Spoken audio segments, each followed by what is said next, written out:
Graças a Deus. Abra sua Bíblia no livro de Números, capítulo 14. Livro de Números, capítulo 14, verso 10. Números 14, verso 10. Eu vou fazer mais uma oração. Senhor, obrigado. Obrigado porque a sua graça nos basta. A sua graça nos capacita. A sua graça nos mantém de pé. A sua graça nos envolve, nos protege. Senhor, nos faz caminhar a cada dia. E mais uma vez nós podemos estar aqui na sua presença. Mais uma vez nós podemos, como igreja, nos reunir neste lugar para te adorar. Esse é o objetivo, Senhor. Esse é o motivo de estarmos aqui, te adorar, engrandecer o teu nome, nos lembrar de todos os seus feitos e glorificar o teu nome. Ó Deus, em nome de Jesus, fala comigo, fala com cada um dos meus irmãos. Opera nessa noite, Senhor. Faz o milagre, toca no coração, fala conosco nessa noite. Nós te pedimos, não por nós, mas pelo Senhor, por quem tu és, em nome de Jesus Cristo. Amém. Graças a Deus. Irmãos, nós somos convidados. Nós somos convidados a seguir um caminho. A Bíblia diz que Jesus, ele fala assim: eu sou o caminho, a verdade e a vida. Ninguém vem ao Pai a não ser por mim. E nós entramos por esse caminho e estamos caminhando. Tem um destino, há um lugar em que nós vamos chegar. Há um destino. Não estamos vagando, mas estamos caminhando com destino. E esse caminho é para onde? É para a eternidade com Jesus. Nós precisamos então entender isso. Todo caminho leva a um destino. E o caminho que nós estamos trilhando é para estar com Jesus na eternidade. Quando Ele voltar, se estivermos vivos, a Bíblia fala que a qualquer momento Jesus pode voltar para arrebatar a sua igreja, ou depois da morte. Mas é importante nós manter o foco, não perder de vista esse destino, não deixar que as distrações roubem isso de nós. Amém, queridos?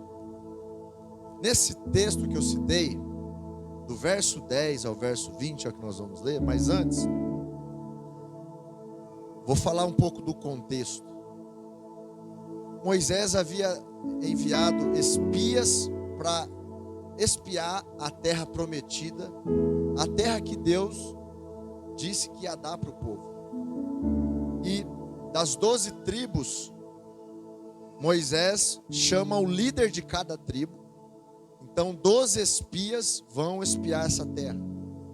Uma terra boa que emana leite e mel, uma terra próspera, a herança que Deus estava deixando para o seu povo. Porém, desses 12 espias, 10 vieram com más notícias. 10 olharam para as coisas negativas que estavam ali naquele lugar e trouxeram essas notícias e infamou o povo, desanimou o povo. Falou para o povo que não ia dar certo, que os donos daquela terra, daquelas terras, iriam matar a eles, iriam destruir a eles. Num determinado momento eles disseram: nos víamos como gafanhotos diante deles. E Deus olha para a nação de Israel, Deus olha para o seu povo como povo escolhido. Nós falamos isso quarta passada, não é verdade? Deus olha para o seu povo como povo escolhido, exclusivo de Deus, nação santa. Mas naquele momento, aqueles 10 espias, aqueles 10 líderes, aqueles 10 chefes de tribos vieram com uma notícia ruim. Mas 2, Josué e Caleb, vieram trazendo notícias boas. Vieram falando: não, se Deus deu a nós, nós vamos conquistar aquela terra. Se Deus está conosco, nós vamos vencer. Se Deus está conosco, nós vamos obter vitória, e nós vamos conquistar tudo aquilo que Deus prometeu para nós. Quando esses dois discípulos, quando esses dois espias, melhor dizendo, quando esses dois espias falaram isso para o povo que já estava infamado, o povo que já estava, eles quiseram apedrejar esses dois espias. Olha só, imagina o que aquelas 10 pessoas, com as palavras negativas, causaram no coração do povo. Imagina, a ponto de eles quererem apedrejar os outros dois, que trouxeram apenas aquilo que Deus havia dito para Moisés, que era uma terra boa, que Deus era com eles, que Deus ia dar vitória, que Deus ia fazer o povo vencer. No verso 10, vamos ler agora. Números 14, verso 10. Apesar disso, toda a congregação disse que os apedrejassem. Porém, a glória do Senhor apareceu na tenda da congregação a todos os filhos de Israel. Todo o povo de Israel viu a manifestação da glória de Deus. Verso 11. Disse o Senhor a Moisés: até quando me provocará esse povo? E até quando não crerá em mim? A despeito de todos os sinais que eu fiz no meio deles. Com pestilência o ferirei e o deserdarei. E farei de ti, Moisés, povo maior e mais forte do que este. Olha só, verso 13. Respondeu Moisés ao Senhor: os egípcios não somente ouviram que com tua força fizeste subir esse povo do meio deles, mas também o disseram aos moradores dessa terra. Ouviram que tu, ó Senhor, estás no meio desse povo, que face a face, ó Senhor, lhes aparece. Tua nuvem está sobre eles, e vais adiante deles numa coluna de nuvem de dia e numa coluna de fogo de noite. Verso 15. Se matares este povo como a um só homem, as pessoas, as gentes, pois que antes ouviram a tua fama, vão dizer. Verso 16. Não podendo o Senhor fazer entrar este povo na terra que lhe prometeu com juramento, os matou no deserto. Está vendo lá? O Senhor, o Deus deles, não pôde levar o povo conforme prometeu, e por isso matou o povo no deserto. Verso 17.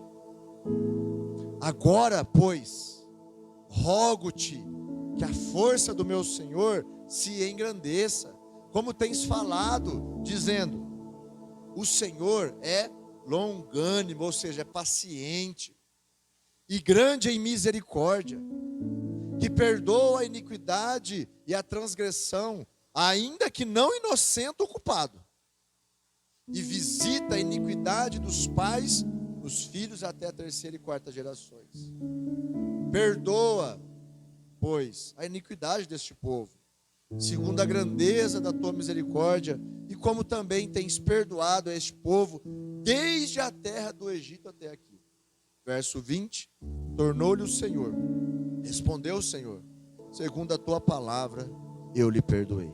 Olha só, Moisés se coloca como intercessor aqui do povo de Israel. Moisés ele é convocado por Deus, ele é chamado por Deus para ser o libertador de Israel. E no caminho, no decorrer do caminho para a terra prometida, o povo havia sido retirado com mão forte, com sinais poderosos, com milagres da terra do Egito, daquela vida de escravidão. Agora o que aconteceu? Eles estão no caminho. Eles estão no caminho, eles estão provando sinais de Deus. Eles estão provando milagres de Deus. Eles provaram as pragas, eles viram quão forte é Deus, que foi capaz de transformar rios em sangue, trazer enxames de gafanhoto, enxames de rãs, todas as 10 pragas que Deus fez para que o povo de Israel, o povo de Deus, o povo exclusivo de Deus, fosse liberto. Então todo esse povo está vendo está experimentando do sobrenatural de Deus, dos milagres de Deus, dos sinais de Deus. Desde que Moisés chegou diante de Faraó, lá no Egito, e começou a dizer para Faraó libertar o seu povo. E agora eles estão no caminho. No caminho, se você ler um pouco antes aí no livro de Números, você vai ver que o povo está farto de comer o quê? O pão do céu, o maná que Deus derramava todas as manhãs para o povo comer, para alimentar milhares de pessoas. O povo agora está farto. O povo agora enjoou do alimento de Deus. O povo está enjoado do pão que desceu do céu. E agora o povo começa a pedir carne. Começa a lembrar dos alhos do Egito, das cebolas do Egito, dos temperos do Egito. E começam a falar de voltar para o Egito. Eu vou voltar para a vida antiga. Eu vou abandonar esse caminho aqui. Eu vou voltar para a vida antiga. É muita pressão, é muito sofrimento. Pelo menos lá eu tinha um negocinho assim que me satisfazia. Pelo menos lá eu tinha uns temperinhos. Pelo menos lá. E Deus vai e fala com Moisés: eu vou mandar carne para eles. Vou mandar carne para eles. E faz o milagre das cordonizes.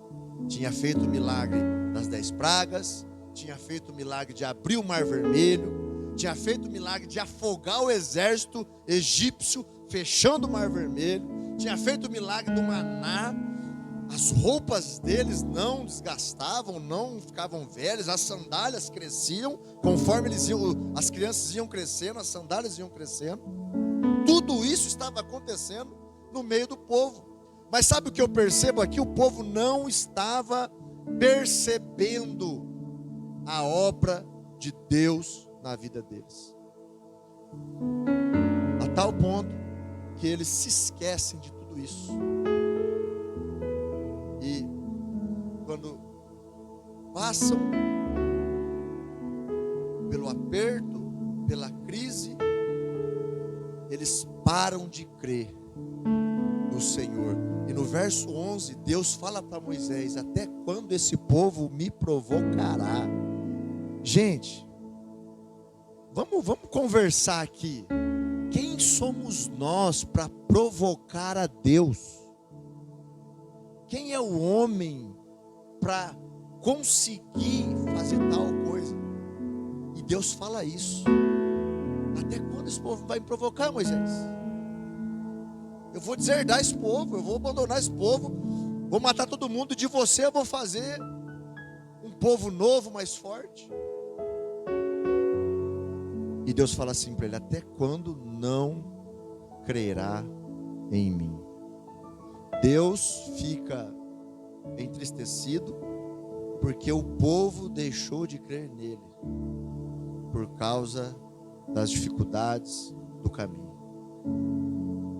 E hoje, nos dias de hoje, a igreja, o povo de Deus, hoje é a igreja, como nós temos caminhado neste caminho? Nós sabemos que esse caminho é um caminho estreito, é um caminho difícil, não é fácil, mas é o melhor caminho para o ser humano trilhar. É o caminho da vida eterna. Então o caminho tem um processo. No processo, apesar da dor, apesar dos obstáculos, prosseguir para o alvo é a melhor escolha. Não olhar para trás, não pensar em desistir. Pensar em desistir, tudo bem. É inevitável, muitas vezes, não pensar em desistir. Pensar em desistir, tudo bem, passa pela nossa cabeça. Muitas vezes pensamos em desistir. Muitas vezes pensamos em chutar o balde. Mas a melhor escolha a fazer é olhar para o alvo, é se lembrar o fim desse caminho que vai nos levar à eternidade, que vai nos levar à vida eterna com o Senhor, que vai levar à salvação da nossa casa, que vai levar à transformação não só nossa, da nossa família, mas de toda a nossa descendência. Esse é o melhor caminho, apesar das dores. Essa é a melhor escolha, é continuar apesar das dores. Deus, Ele quer que nos recordemos dos sinais que Ele fez no meio do seu povo.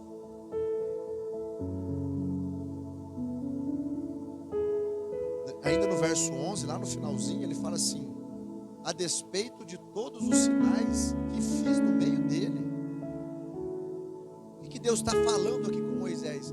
Esse povo esqueceu o meu povo, o povo que eu escolhi, o povo que eu libertei, o povo que eu tenho manifestado a minha glória. Olha só, além dos milagres de provisão, além dos milagres de proteção, além dos milagres de livramento, tinha o milagre diário de quê? De dia, uma coluna uma nuvem, uma coluna de nuvem refrescava eles do sol escaldante do deserto. E à noite, uma coluna de fogo, porque no deserto é frio quando anoitece, porque a areia não segura a temperatura. Não tem árvores para segurar os ventos, então esfria demais. E Deus se manifestava como uma coluna de fogo para esquentar. Então tinha o milagre diário, todos os dias. Porém, distrações começou a tirar o foco do povo. O povo de Deus, o povo de Israel, que hoje é a igreja. E Deus fala para Moisés: olha, eu quero que eles se lembrem que a minha igreja, que o meu povo, que o povo que eu libertei, se lembre dos feitos que eu tenho feito na vida deles. Talvez aqui, irmãos, eu e você, se nós fôssemos enumerar o que Deus fez na nossa vida, desde quando nós começamos a trilhar esse caminho, nós não temos como contar, nós perdemos a conta. Quão grande as coisas que Deus fez e faz para nós todos os dias. Então Deus deseja que a gente recorde isso.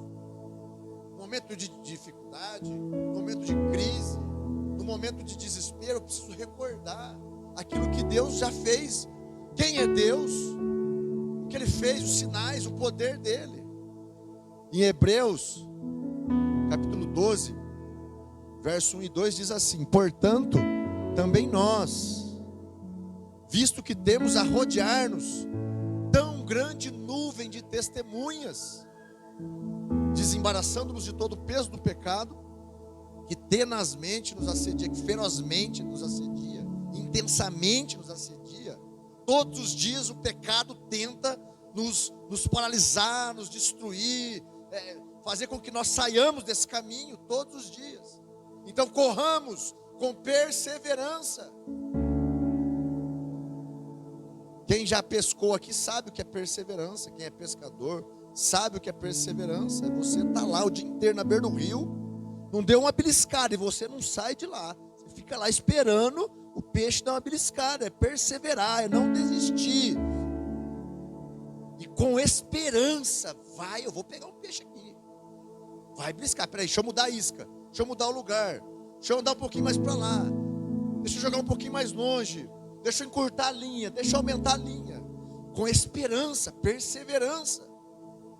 Corramos com perseverança a carreira que nos está proposta, olhando firmemente para onde? O autor e consumador da fé, o qual, em troca da alegria que estava proposta, suportou a cruz, não fazendo caso da vergonha, da ignomínia, está sentado à destra direita do trono de Deus. Olhar para o alvo. Estamos no caminho, amém, queridos? Você está no caminho, você está aqui hoje. Nós somos a igreja do Senhor, você está no caminho. Continue no caminho, não saia do caminho, persevere, olhe para Jesus. Ele é o autor da sua fé, autor e consumador da sua fé. Ele vai edificar a sua fé, Ele vai fortalecer a sua fé, Ele vai te consolar, Ele vai te pegar no colo, Ele vai te ajudar, Ele vai te inspirar, Ele vai te ajudar. Continue olhando para Ele, continue olhando para Jesus. Tem um texto que eu peguei a respeito, um comentário comentário que eu peguei a respeito desse texto. A presença de Deus era um poder miraculoso que se manifestava com frequência diante do povo de Israel. As 10 pragas contra o Egito tinham sido sinais, a travessia do Mar Vermelho, a provisão da coluna de nuvem e de fogo que guiava Israel noite e dia, a provisão miraculosa do pão, do maná, as manifestações gloriosas de Deus na entrega dos 10 mandamentos. Se você ler, irmãos, de Êxodo para frente, você vai ver como que foi a entrega dos 10 mandamentos, como que Deus escreveu em 2 tábuas de pedra.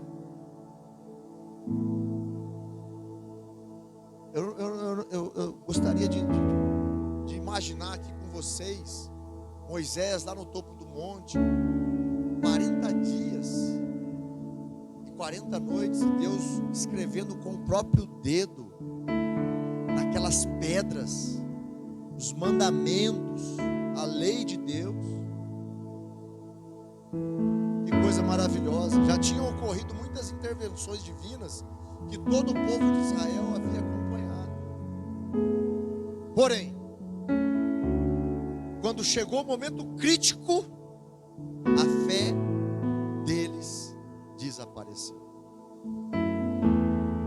No momento crítico, a nossa fé não pode desaparecer. Nós podemos chorar, nós podemos pedir ajuda, nós podemos nos angustiar, nós podemos... Isso tudo pode acontecer, porque nós somos seres humanos. Aconteceu com Jesus. Aconteceu com Jesus lá no Getsemane. Senhor, Pai, se possível, passa de mim esse cálice, mas não seja feita a minha vontade, mas a sua vontade. E lá na cruz, o Senhor Jesus diz o quê? Meu Pai, por que me abandonaste? Porque Jesus estava como homem. Ele estava como homem.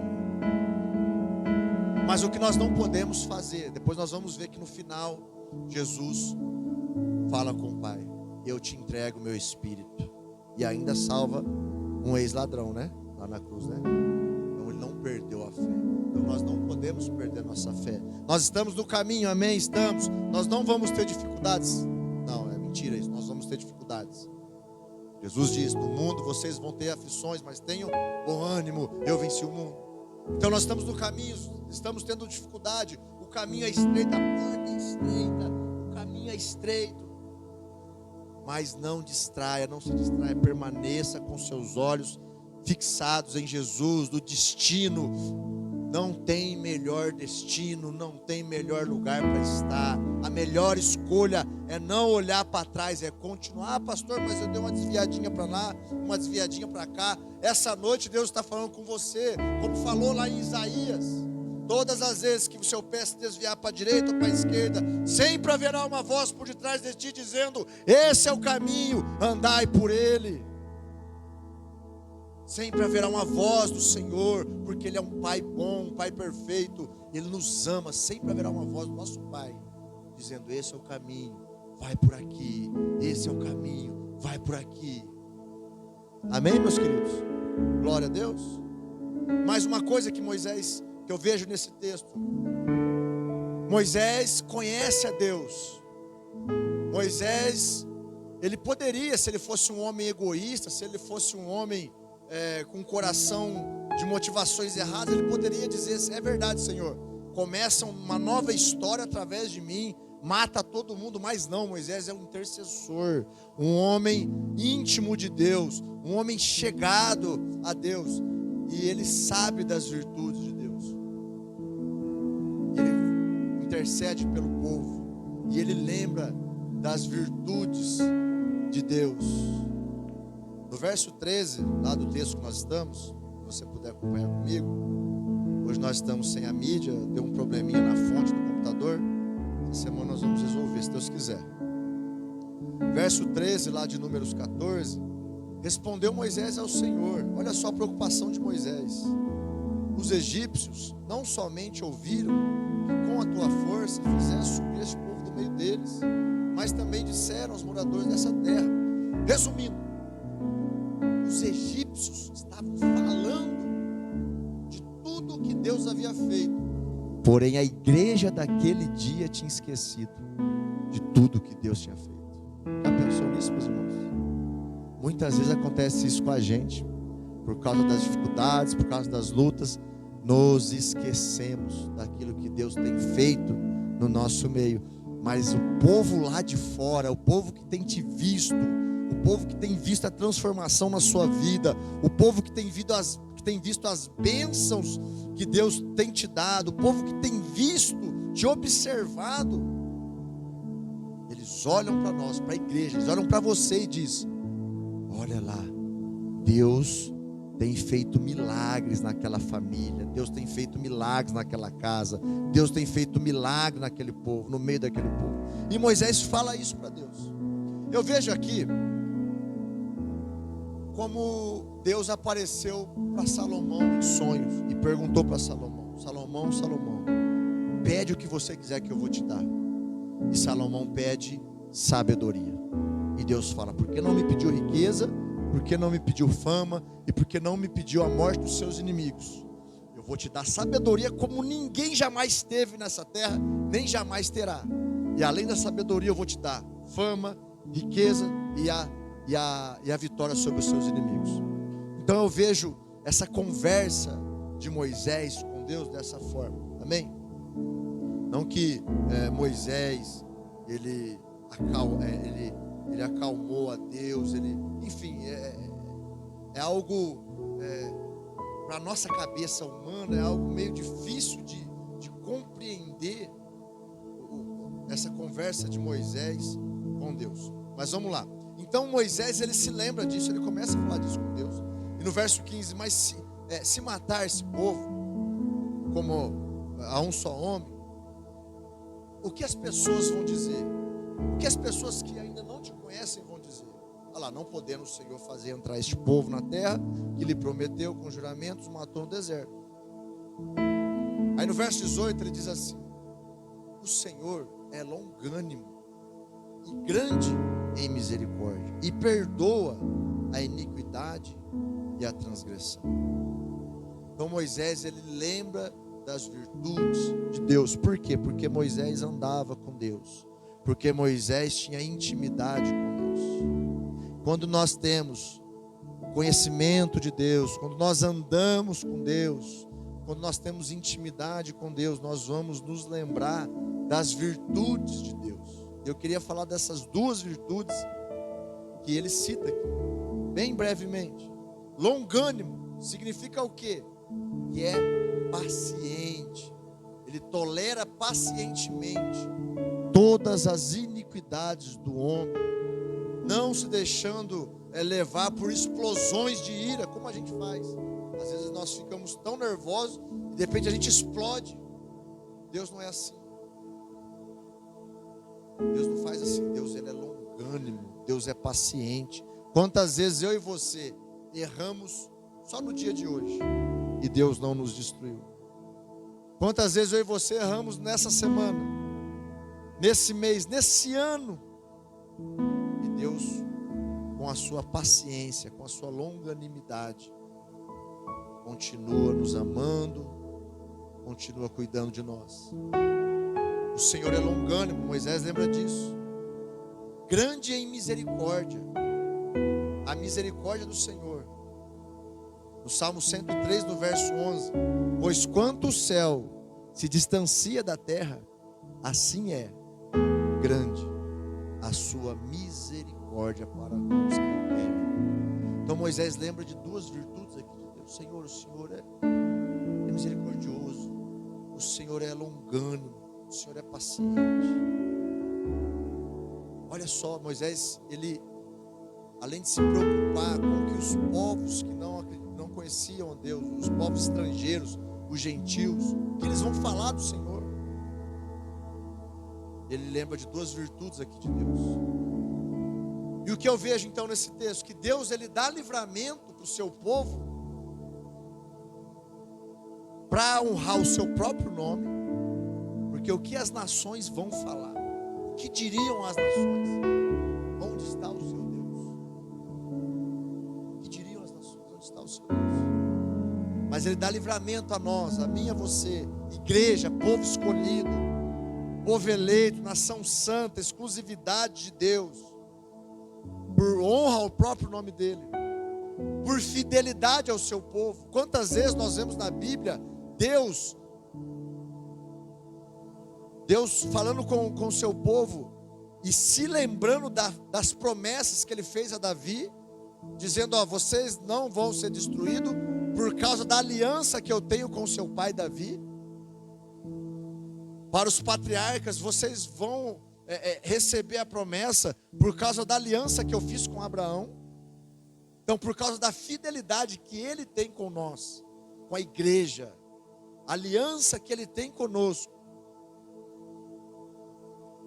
e também para que os descrentes vejam suas ações de bondade, para que aqueles que não estão aqui, que não se reúnem, que ainda não são igreja, vejam as ações de bondade. Aonde? No meio do povo. Já disse isso aqui algumas vezes. Quantas vezes nós estamos em algum lugar, nos sentimos excluídos, sozinhos por causa da nossa crença, por causa da nossa fé, e de repente, quando você pensa em fazer alguma coisa errada, fala alguma coisa errada, vem alguém e fala assim para você: mas você não é crente? Não é verdade? É desse jeito, né? Enquanto você está ali tudo bonitinho, tudo certinho, ninguém fala nada, mas você faz um comentáriozinho, tem uma atitude fora do caminho, vem alguém: ué, você não é crente? Você não vai na igreja? Porque as pessoas estão observando a nossa vida, as pessoas estão nos olhando. Então Deus, Ele dá o livramento, Ele age dessa forma, Ele perdoa. No verso 20 nós vemos que Deus, Ele fala para Moisés: conforme a tua palavra, perdoei o povo. Ele libera o perdão, Ele dá o livramento, porque Ele quer que os estrangeiros, os gentios aqui, né, os que não são crentes, vejam as ações de bondade de Deus. Em João, a primeira carta de João, diz que ninguém viu a Deus. Fala a respeito de quando nós dizemos que amamos a Deus, mas não amamos o nosso próximo, somos mentirosos. Por quê? Um pouquinho mais para frente diz: porque ninguém viu a Deus. Mas como as pessoas podem ver a Deus? Quando nós amamos elas, porque Deus é amor. Como que as pessoas lá fora vão ver o amor de Deus? Através da sua igreja, que ama o próximo. Amar a Deus acima de tudo e a teu próximo como a ti mesmo. Então Deus, Ele age dessa forma, não por acaso, porque Ele quer alcançar aqueles que ainda não se converteram, aqueles que ainda não conhecem Jesus. Em Efésios capítulo 2, verso 4 ao 6, mas Deus, sendo rico em misericórdia, por causa do grande amor com que nos amou, e estando nós mortos em nossos delitos e pecados e vícios, nos deu vida juntamente com Cristo. Pela graça sois salvos, e juntamente com Ele nos ressuscitou e nos fez assentar nos lugares celestiais em Cristo Jesus. Essa misericórdia, o tamanho dessa misericórdia foi o que moveu Deus a enviar o seu Filho para morrer no nosso lugar. E quando Jesus ressuscita, agora eu posso ressuscitar com Jesus. De que forma? Quando eu morro lá no batismo e ressuscito para a nova criatura. Quando eu tenho um novo nascimento, eu ressuscito com Cristo. E eu estou sentado aonde? Nessas cadeiras? Nós já dissemos isso aqui, né? Estamos sentados nessas cadeiras? Não. Estamos assentados com Cristo nas regiões celestiais. Isso foi o que Deus fez pelo seu povo, pela sua igreja, a misericórdia de Deus o moveu a nos fazer assentar com Cristo, a ressuscitar com Cristo e assentar com Cristo. Então Moisés aqui, ele lembra das virtudes de Deus. E nós, igreja, nós temos lembrado das virtudes de Deus? Eu tenho me desesperado quando algo impossível se depara à minha frente. Acontece algo impossível, não tem como resolver, não tenho saída. Qual é a minha atitude? Eu tento fazer alguma coisa, tento dar uma gambelada aí, ou eu descanso em Deus, porque o meu Deus é fiel. O que é virtude? São as qualidades, aquilo que é bom. Então Deus, ele é fiel. Eu me lembro da fidelidade de Deus. Deus é amor. Eu me lembro do amor de Deus. Eu me lembro da paciência de Deus quando eu erro, quando eu peco, quando eu faço alguma coisa que não agrada a Ele. Eu lembro da paciência, da longanimidade dele, volto para Ele quebrantado. Ou eu penso que não tem mais jeito, não tem mais solução para a minha vida, eu errei. Não, é pela graça que nós somos salvos, não é pelo nosso próprio fazer, a nossa própria força, porque eu sou bonzinho. Não, é pela graça. Todos foram destituídos, separados da glória de Deus. Todos pecaram. Nós, igreja, temos que lembrar da misericórdia de Deus.